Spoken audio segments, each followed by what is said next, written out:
এবার শিক্ষক শিক্ষিকারা রাজপথে। আরজি করের ঘটনাকে কেন্দ্র করে মাথাভাঙ্গা শহরে শিক্ষক শিক্ষিকারা রাজপথে নামলেন। তাদের দাবি, নৃশংসভাবে খুন করা হয়েছে তরুণী চিকিৎসককে। দোষীদের শাস্তির দাবিতে শিক্ষক শিক্ষিকারা আজ রাজপথে প্রতিবাদ মিছিল জানাচ্ছে। দোষীদের উপযুক্ত শাস্তির দাবি জানায় শিক্ষক শিক্ষিকারা, যেন দোষীরা কোনোভাবেই ছাড় না পায় এবং যদি এর কোন সুরাহা না হয় শিক্ষক শিক্ষিকারা আবারও রাজপথে নামবেন বলে জানান মাথাভাঙ্গা হাই স্কুলের শিক্ষক তন্ময় চক্রবর্তী। তিনি এদিন দোষীদের শাস্তির দাবিতে মিছিল থেকে আরও কি বলেছেন শুনুন বিস্তারিত।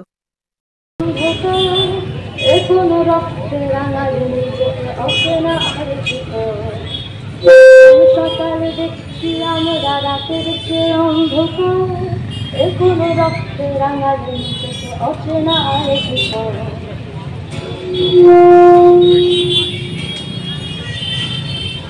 তুমি না করেছ সৃষ্টি কত কত শত ডাক্তার, আজ তোমার বুকে হচ্ছে না অসুর কুলাঙ্গা। তুমি না করেছ সৃষ্টি কত কত শত ডাক্তার, আজ তোমার বুকে হচ্ছে না অসুর কুলাঙ্গা।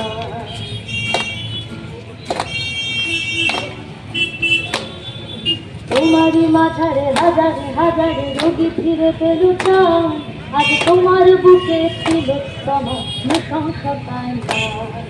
তোমারই মাঝারে হাজারে হাজারে রোগী ফিরে পেল চান, আজ তোমার মাঝে তিলোত্তম নৃশংসতায়।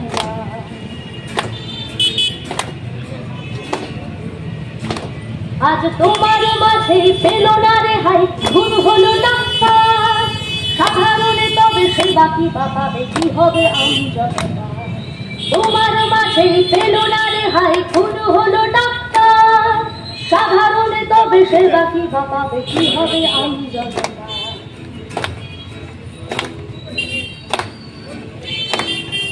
বাবা মায়ের কত অবদান কঠিন অর্থ ভাষায়, হাজার মানুষ ঘিরে একজন ডাক্তার জন্ম। বাবা মা আমরা পদযাত্রায় পা মিলালাম। এখানে জমায়েত ছিল শিক্ষক শিক্ষাকর্মী, তাদের উদ্যোগে এই জমায়েত এবং পদযাত্রা, কিন্তু অন্যান্য পেশার মানুষও এখানে এসেছে। সবাই মিলে যেভাবে হচ্ছে এটাও স্বতঃস্ফূর্ত একটা জমায়েত, একটা প্রতিবাদ মিছিল। আরজিকর কাণ্ডের প্রতিবাদে সারা বাংলা, সারা রাজ্যে, সারা দেশে যে প্রতিবাদ হচ্ছে আমরাও তার অংশীদার। যদি দোষীরা যদি শাস্তি না পায় তাহলে আপনারা কি আরও পথে নামবেন? অবশ্যই আমরা এই দাবিতেই আছি এবং এটা পথে থাকতে হবে। মনে হয় যেন পথে না থাকলে এই সত্যিকারের বিচার পাওয়া যাবে কিনা এটা সন্দেহ আছে। কারণ কোনো সংস্থাই, কোনো এজেন্সি যারা বিচার করে, যারা তদন্ত করে থাকে আর কি, তারা কেউই তাদের উপরে যে 100% ভরসা রাখা সবসময় সম্ভব হচ্ছে না আমাদের অভিজ্ঞতায়। তাই এই চাপটা বোধহয় রাখতেই হবে। স্যার, আপনার নাম? তন্ময় চক্রবর্তী। আমি মাথাভাঙ্গা হাই স্কুলের শিক্ষক এবং যুক্তিবাদী বিজ্ঞান আন্দোলন কর্মী। ঠিক আছে, ধন্যবাদ।